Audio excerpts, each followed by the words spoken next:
Here's the truth. You're not tired because you're getting older, and you're not stuck because you're lazy. You're stuck because you're eating protein the wrong way and no one's told you how to do it. For example, let's say you're eating clean, you're tracking your protein, you're doing everything right, but you're still drained, you're hungry, and the craving just won't quit. The scale won't move, and it's beyond frustrating. I get it. But here's the truth. It's not what you're doing, it's how you're actually using protein that's keeping you stuck. I'm Trevor Buccieri, and I've tested 38 different nutrition protocols and built what we call taste-centered nutrition from the best of what I've found through those different 38 protocols. And it's helped our patients lose nearly 600,000 pounds while they're loving what they're eating. And today what I'm going to do is actually walk you through the 5 common protein mistakes that are secretly keeping your body in fat storage mode, and how to use protein the right way so you can actually feel full, feel energized, and finally feel the results and see the results that you've been looking for.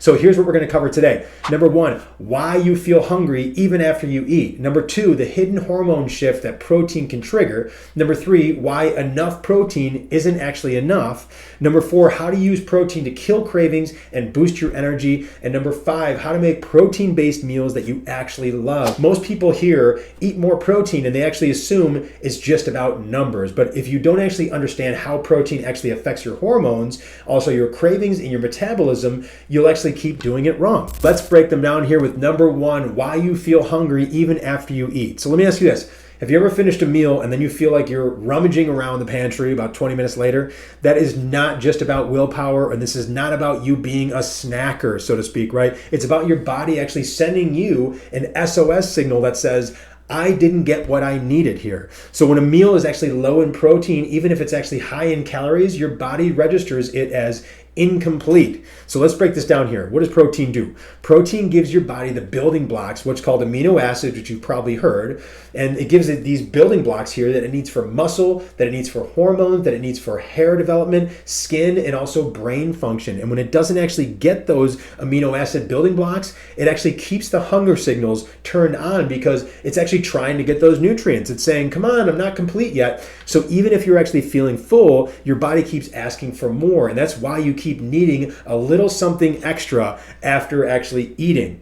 So think of it like you're building a house, right? So if you lay bricks without the mortar, which is the sticky stuff in between the bricks, it might actually look like a wall, but it actually won't hold up. And protein is actually that mortar. It's the sticky stuff that holds the bricks together, and it keeps everything stable and long lasting. So now trying to imagine, living in that house, right? So it wouldn't actually feel safe. And that's what your body actually feels like when you skip the protein. It feels unstable, it feels unfulfilled, and it actually still needs materials to make it safe and stable. So always build your meals around a solid protein source. Don't add it as an afterthought. Ask yourself, what's the anchor of this meal? AKA, what's the protein of this meal? And start your meal with protein to actually send your brain that signal that we're satisfied, and it gets that signal sooner. And then notice how your cravings actually fade without even trying. So hey, real quick, if you're trying to lose weight and you want to feel stronger and more satisfied along the way, I'd love to offer you a free midsection treatment as my way of saying thank you so much for watching. Just head over to midsectionmelt.com or click that link right down below here to grab yours now. You'll see measurable results on the spot, or we'll pay you $50 for your time. So moving on here with number 2, the hidden hormone shift protein can trigger. Most people actually think that protein is just for muscle, but it's one of the most powerful hormonal tools that your body has and why we need to consume it. So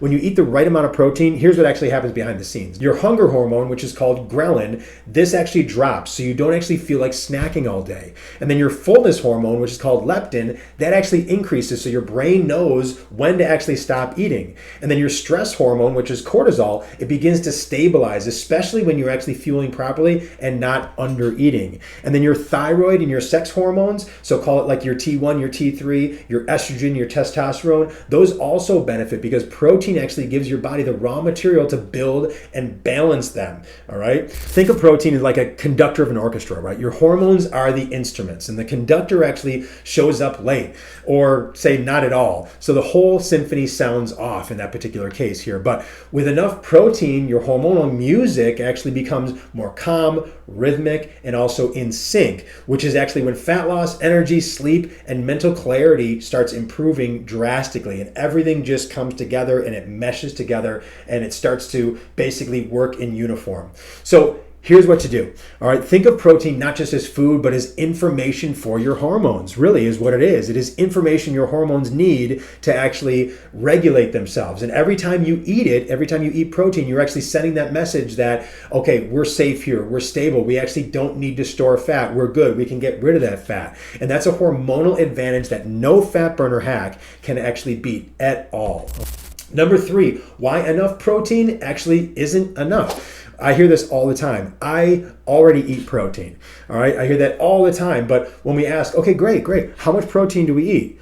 Most people actually pause. And here's the problem here. People assume that eating protein once or twice a day is enough, or they think that a handful of chicken in their salad is actually hitting their mark. Where the reality is that if you're not getting your dream body weight in grams of protein, so say, I would love to be 140 pounds. If we're not getting 140 grams of protein, all right, you're actually under consuming. And that's actually keeping your results stuck.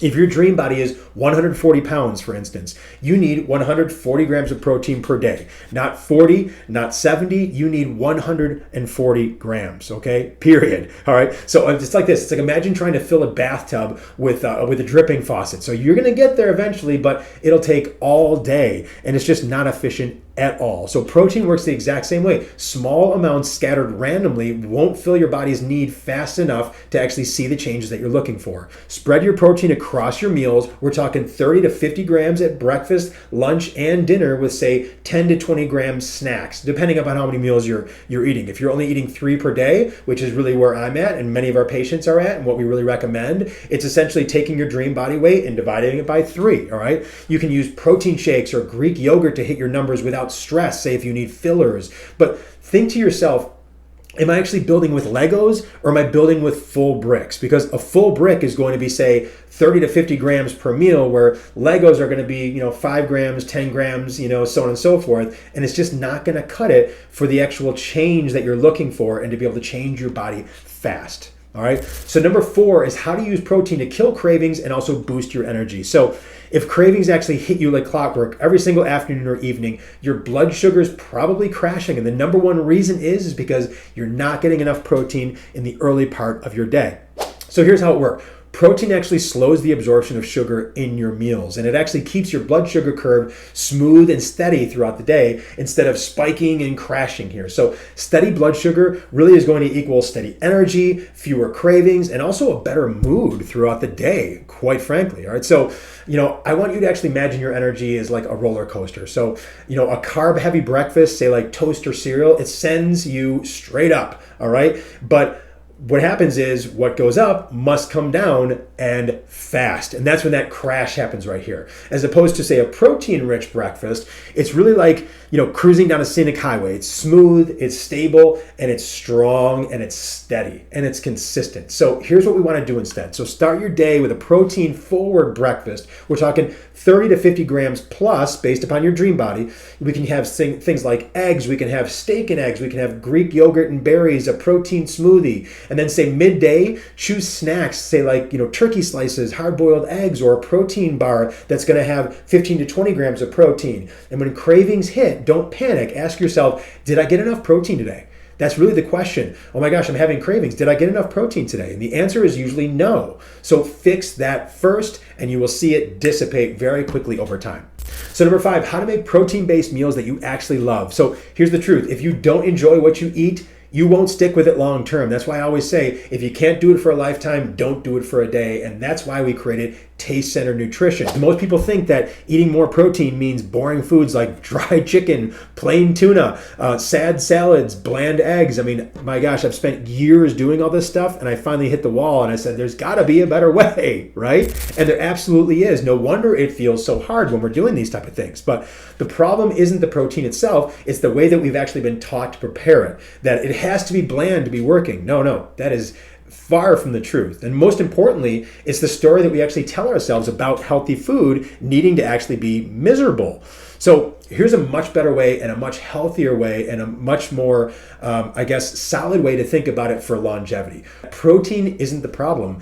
Protein is actually your canvas and flavor is your paint. So when you actually start with a good protein source, you can actually turn it into something that actually lights you up and something that you look forward to and something that excites you. And then you know you're onto something here. Okay, so let's get tactical with this, because you're actually not just trying to follow a meal plan here. You're actually trying to build a lifestyle that you can enjoy and do it for the long term, because no one wants to go back to the starting line and do it again, and then go back to the starting line and do it again, and lose the same 20 pounds or the same 30 pounds over and over and over again, which may sound kind of familiar to you, right? Been there. I know that. So here's some very simple crave-worthy protein ideas that our patients absolutely love. These are just some examples here, but let's start with some high-protein breakfast ideas. And these are going to range about 30 to 40 grams of protein. And I always recommend, say, a food tracking device so you can really track, like, what actually is this? Something like Chronometer, okay? So the first one here is Greek yogurt parfaits with berries, chia seeds, and also cinnamon. Delicious. All right. Next one I have for you here is protein pancakes. You can make these with oats, eggs, and also whey protein, and put maybe a little bit of peanut butter on top or fruit on top as well, if you're looking for more of a low fat and to get your carbohydrates in that form of fruit right there.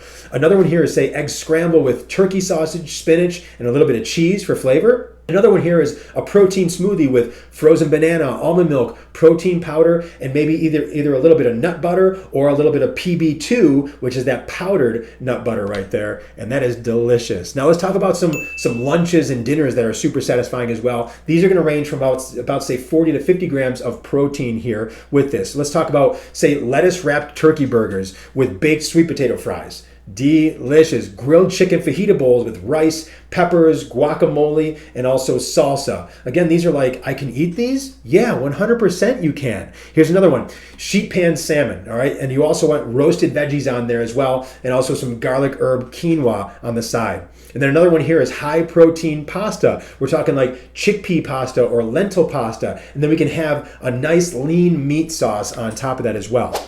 We're talking like eating like a queen, eating like a king here. This is possible. And then here's some snack ideas. These are about 15 to 20 grams of protein. We can go with, say, cottage cheese with pineapple or peaches, a protein bar that actually tastes like a candy bar. Many of them do nowadays. And it's like, I can eat these? It's like, yeah, you really can. Or, I mentioned these before, protein mug cakes, or say brownie with a scoop of actually vanilla protein and almond flour. Again, you can look these up. They're there for you. And remember, flavor doesn't have to actually be sacrificed for fat loss. That is actually the key. We're going to be able to use herbs, spices, sauces. We want low sugar sauces here, and also seasoning blends to actually make your meals taste like they came from a restaurant, not from a hospital tray, right? So if you want to think of it like this, think of your meals like a daily outfit, right? Like if your clothes are uncomfortable or they're ugly, you don't like the way they look, or they don't reflect your personality, you avoid wearing them. But when they fit well, they feel good, and they make you feel confident, you look forward to putting them on.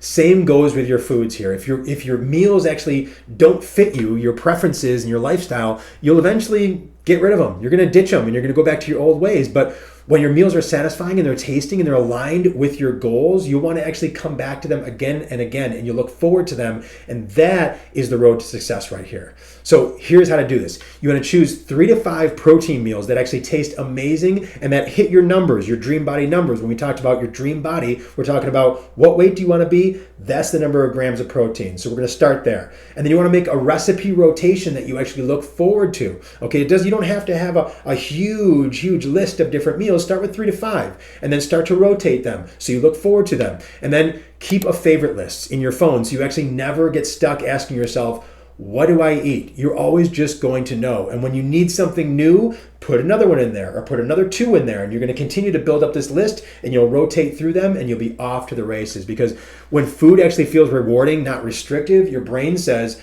we can do this. I'm actually liking this. Is this right? Yes, you're on the road to success right there. And that's when results actually stop feeling like punishment and actually starts feeling permanent. And that, oh my gosh, maybe I could actually retain these for the rest of my life. You are on the right track there. And there you have it. The real reason that protein changes everything isn't just because it builds muscle, it's because it actually balances your hormones, it regulates your craving, it fuels energy, and it actually helps your body feel safe enough to actually let go of that body fat. And when you know how to actually use protein the right way, how much to eat, when to eat it, and how to actually enjoy it, you stop dieting and you actually start gauging on taste and leading with taste, and then your body starts transforming. So don't just aim for more protein, aim for smarter protein, because when your meals finally satisfy you, your results stop fighting you. So if this helped you rethink protein in a whole new way and you got some value today, please go ahead and subscribe or follow. And if you know someone who's stuck in that craving, fatigue, repeat cycle, please go ahead and share this with them. Sometimes one brand new insight is all it takes to unlock everything. So again, Trev Bucheri here. Thank you so much for investing your time with me. I don't take it lightly. I appreciate it with all that I am, and give your best to the rest of your day. Take care.